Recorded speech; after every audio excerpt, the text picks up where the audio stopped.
My wife said, "Let's toast to forever."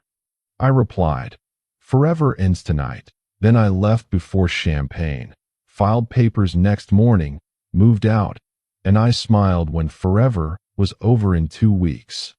"Hey Reddit, let's toast to forever," Victoria said, raising her champagne flute with that perfect smile she'd practiced 1,000 times.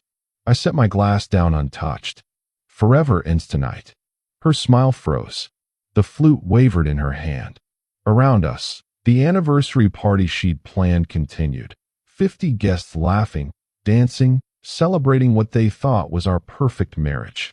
She'd spent 3 months organizing this. Rented out the entire rooftop venue. Hired a photographer to capture our eternal love.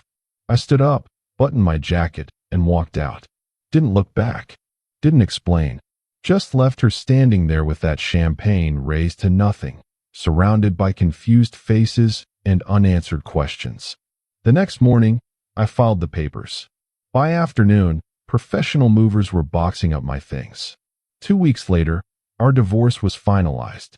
And when I signed those final documents, I smiled. Actually smiled. I'm 46. We'd been married for 12 years. Together for 15. Everyone thought we were the success story. The couple that made it work, that kept the romance alive, that other people aspired to be. They had no idea. The night I walked out wasn't spontaneous. It was calculated. Precise. The culmination of 6 months of planning that Victoria never saw coming because she'd gotten too comfortable, too confident that I'd never leave. She was wrong. Let me take you back 3 days before the anniversary party. That's when I confirmed what I'd suspected for months. I came home early from a business trip. Flight got canceled, caught an earlier one. It was 2 p.m. on a Thursday. Victoria's car was in the driveway, which was odd. She'd told me she had a yoga class followed by lunch with her sister. I walked in quietly, heard voices upstairs. Laughter. Male laughter. My heart didn't race. My hands didn't shake. I felt nothing. Just cold clarity. I stood at the bottom of the stairs and listened. "She's planning this huge anniversary thing," Victoria said. "Thinks it'll fix everything." "Will it?" The male voice. I didn't recognize it. "God, no. But it'll buy me time. I'm not leaving until I figure out the financial situation. His portfolio alone is worth." I stopped listening. Pulled out my phone. Started recording. Got 3 minutes of audio before they moved to a different room. That's when I left the house, got back in my car, and drove to my lawyer's office. But I'm getting ahead of myself. The problem started about 2 years into our marriage. Small things at first. Victoria would make plans without consulting me. Big plans. Like when she committed us to a 6-month renovation project on our kitchen without asking if I wanted to spend $60,000 on new cabinets. "I thought you'd be happy," she said when I questioned it. "You're always saying the kitchen is outdated." I said it once. 2 years ago. And I meant we could repaint. She waved her hand dismissively. "Well, as long as we're doing something, we might as well do it right. Besides, I already signed the contract." That was Victoria. She operated on the assumption that what she wanted was automatically what we wanted. That her decisions were our decisions. That her vision for our life was the only one that mattered. I let it slide. Told myself marriage was about compromise. About choosing your battles. I chose wrong. Year 3, she quit her job. Didn't discuss it with me. Just came home one day and announced she was pursuing her passion as a lifestyle influencer. "It's my dream," she said. "You've always said you wanted me to be happy. I also said I wanted us to make major decisions together. This isn't a major decision. It's my career. You don't get to veto my career." But here's the thing. Her career never made money. Not a single dollar. She spent money on equipment, on photo shoots, on networking events, on courses teaching her how to monetize her content, but she never monetized anything. Meanwhile, I was working 60-hour weeks as a corporate consultant, pulling in a good salary, building our portfolio, planning for our future. She was posting pictures of our breakfast and writing captions about living authentically. By year 5, we'd stopped having real conversations. Everything was surface level. How was your day? Fine. What's for dinner? I don't know, whatever. Did you see the thing on the news? Yeah, crazy. We existed in the same space, but lived separate lives. The sex stopped around year 7. Not gradually, abruptly. 1 month, we had a normal, intimate relationship. The next month, she was too tired every single night. Then it became too stressed. Then not in the mood. Then she stopped making excuses altogether. Maybe we should see someone, I suggested after 3 months of nothing. A counselor. For what? Because I'm not performing on demand. That's not what I said. That's what you meant. You think I owe you sex. That it's some kind of marital obligation. I think intimacy is part of a healthy marriage. Well, maybe our marriage isn't as healthy as you thought. She said it like an accusation. Like I'd done something wrong. Like I was the problem. I suggested counseling twice more. She refused both times. Said therapy was for people with real problems and that we just needed to reconnect naturally. We never reconnected. Year 9, I noticed the credit card statements. Small charges at first. Coffee shops, bookstores, restaurants I'd never been to. Always during the day while I was at work. Just meeting friends, she'd say when I asked. But the charges increased. Became more frequent. Expensive boutique purchases. Hotel bar tabs. Valet parking in neighborhoods we didn't live in. I didn't confront her. Not yet. I just started paying attention. I noticed she was on her phone constantly. Texting. Smiling at the screen. Stepping out of the room to take calls. I noticed she started dressing differently on certain days. More effort. Better perfume. The expensive lingerie that never made an appearance in our bedroom. I noticed she'd become secretive about her schedule. Vague about where she'd been. Defensive when I asked questions. But I still didn't have proof. And I'm not the kind of person who makes accusations without evidence. So I waited. Watched. Documented. By year 11, I knew for certain. I didn't know who. Didn't know how long. But I knew she was cheating. And I knew something else. I didn't care enough to fight for the marriage. That realization hit me one night while I was lying in bed next to her. She was asleep, her back to me like always. I was staring at the ceiling, thinking about our life together. Trying to remember the last time I felt happy. The last time we laughed together. The last time being near her made me feel anything other than resigned. I couldn't remember. Our marriage had become a performance. We played the role of happy couple in public. Smiled for photos. Told people we were doing great when they asked. Attended events together. Held hands when others were watching. But at home? Nothing.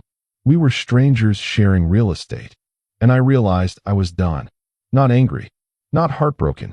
Just done. The old me would have confronted her immediately. Would have demanded answers. Would have tried to salvage something from the wreckage. But I wasn't the old me anymore. 12 years with Victoria had taught me something valuable. People who respect you don't need to be taught respect. They either have it or they don't. Victoria didn't respect me. Probably never had. I was a provider. A prop in her Instagram life. A safety net while she figured out what she really wanted. So I started planning my exit. First, I consulted 3 different divorce attorneys. Learned my rights. Understood the process. Got my finances organized and protected. I opened a separate bank account. Started directing my bonuses there. Moved assets into accounts with just my name. I documented everything. Her spending. Her absences. Her lies about where she'd been and who she'd been with. I spoke with HR about transferring to our New York office. A move I'd been considering for years, but Victoria had always vetoed. They said they could make it happen in 6 months. I lined up an apartment, found movers, made arrangements, and through it all, I acted normal. Came home on time, asked about her day, smiled when appropriate, played the role she expected me to play. Then came that Thursday afternoon, the overheard conversation, the final confirmation. I sat in my lawyer's office and told him everything. We can file immediately, he said. No fault divorce. With your documentation and the prenup, this should be straightforward. I don't want to file yet. He looked surprised. Why wait? She's planning this anniversary party. Invited everyone we know. Spent a fortune on it. So, So I want her to have her party. I want her to celebrate our perfect marriage in front of all those people. I want her to feel completely secure, completely confident that everything is going according to her plan. And then I want to watch her face when she realizes she miscalculated, that I'm not the doormat she thinks I am. That forever isn't guaranteed just because she's gotten away with it for 12 years. He leaned back in his chair. That's cold. No, I said. That's fair. The next 3 days were surreal. Victoria was in full party planning mode, texting vendors, confirming RSVPs, showing me seating charts, and asking my opinion on wine selections. I played along, acted interested, made suggestions, told her it all looked great. I think this might be exactly what we need, she said the day before the party. A chance to reconnect, remind ourselves why we fell in love. I nodded. Maybe you're right. She smiled, kissed my cheek. We're going to have the perfect night. The party was supposed to start at 7. I spent the afternoon finishing last-minute preparations for my exit. The movers were on standby. My lawyer had the papers ready to file first thing Monday morning. My apartment in New York was ready for immediate occupancy. I dressed in the suit Victoria had picked out, let her fuss over my tie, complimented her dress. We arrived together, smiled together, greeted guests together. Everyone said we looked happy. Several people commented on how lucky we were to have each other, how rare it was to see a couple still so in love after 12 years. Victoria ate it up. She was glowing, in her element, the center of attention, playing the role of devoted wife while I played devoted husband. Around 9 p.m., after dinner, she stood up to make a toast, tapped her champagne flute with a fork until everyone quieted down. I just want to say a few words, she began. 12 years ago, I married my best friend, my partner, my soulmate. She looked at me with tears in her eyes, real or practiced. I couldn't tell anymore. It hasn't always been easy. Marriage never is.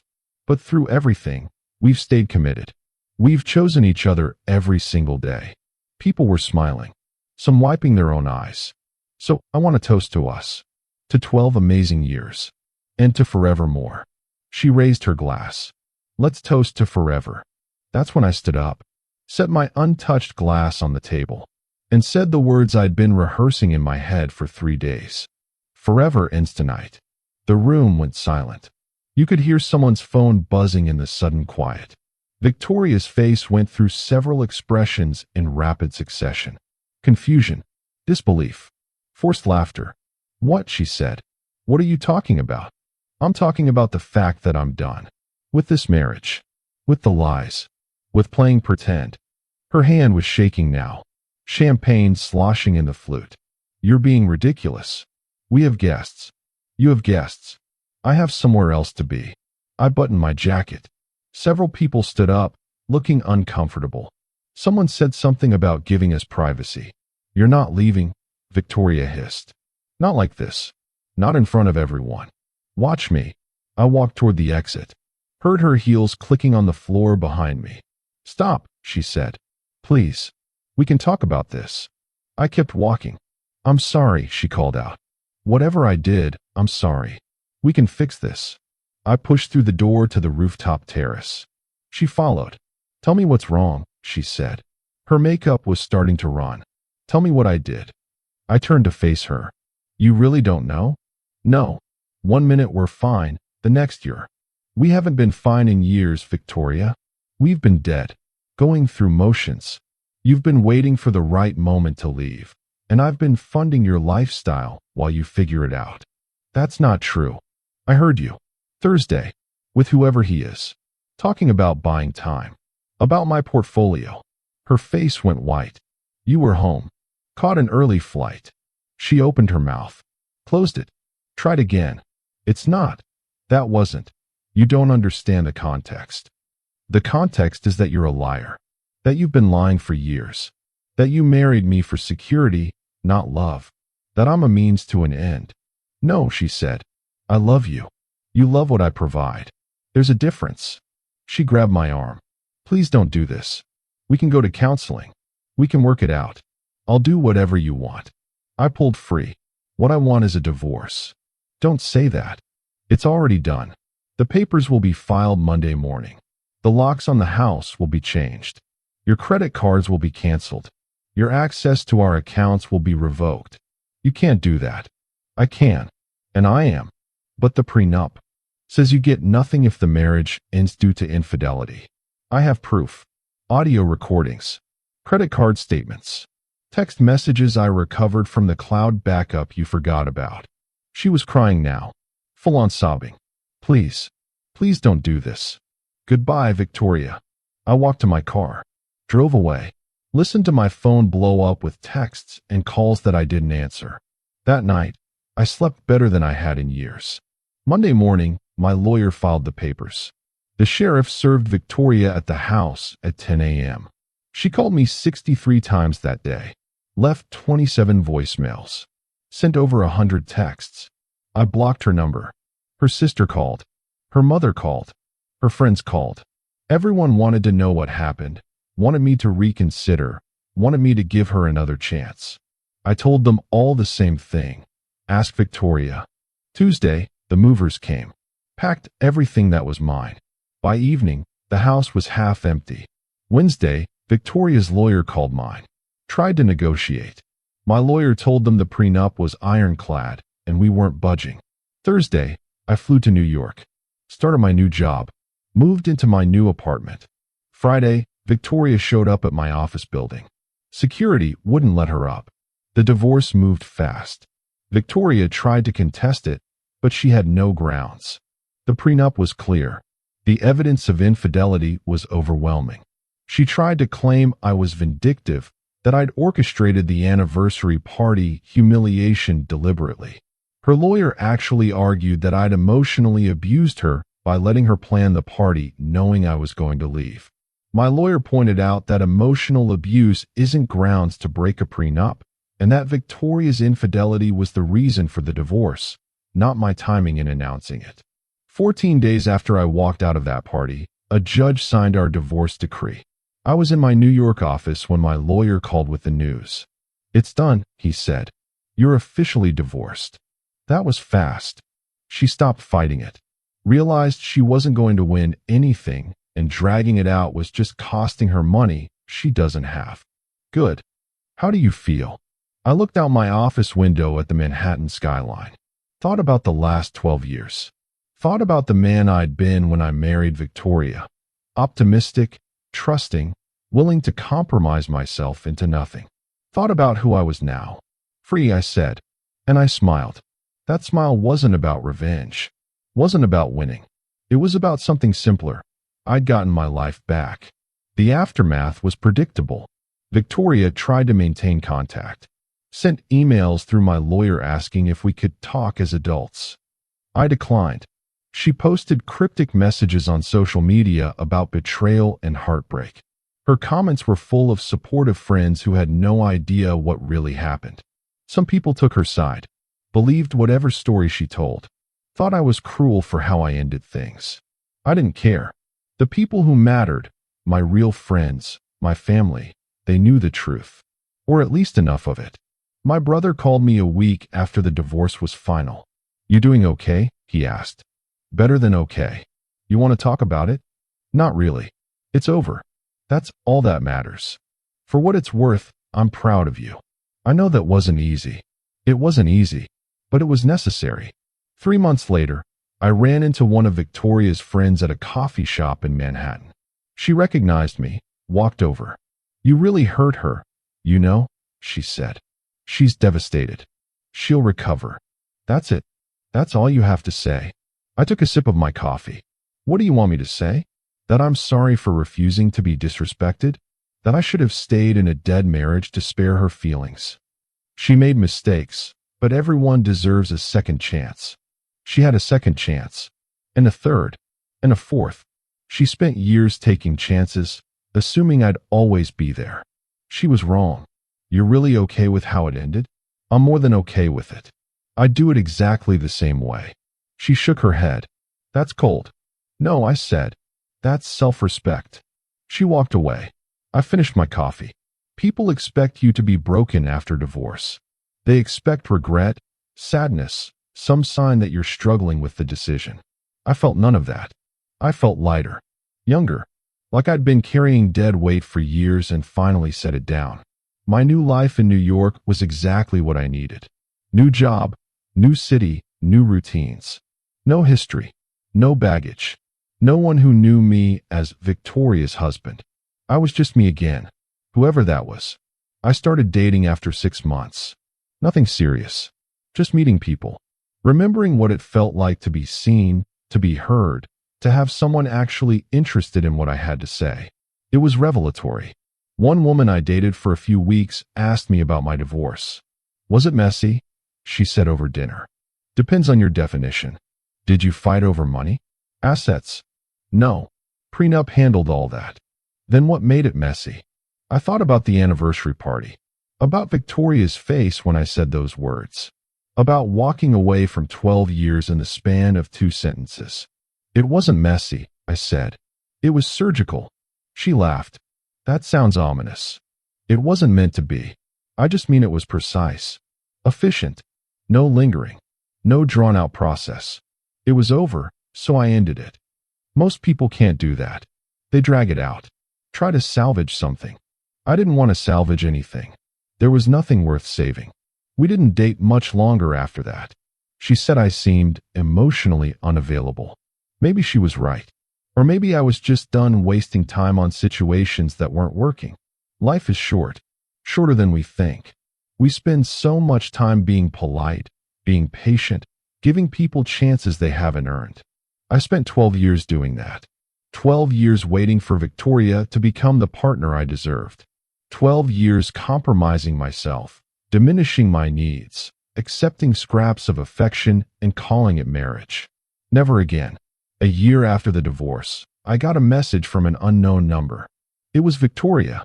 I know you blocked me, it said, but I need you to know I'm sorry. For everything. You deserve better. I hope you're happy. I stared at the message for a long time. Tried to feel something. Anger. Satisfaction. Closure. I felt nothing. I deleted the message without responding. 2 years out now, and I barely think about her. When I do, it's not with anger or regret. It's more like remembering a movie I watched once, something that happened, but not to me, not to who I am now. People sometimes ask if I regret the way I handled it. If I wish I'd been kinder, more gradual, less dramatic. The answer is no. Victoria spent years disrespecting me quietly. I ended it loudly. That was the exchange rate. That was fair. And when I signed those final papers, when the judge declared us legally divorced, when forever officially ended exactly 2 weeks after I walked out of that party, I smiled. Not because I was vindictive, not because I'd won something. I smiled because I'd finally chosen myself. And that felt like the only victory that mattered.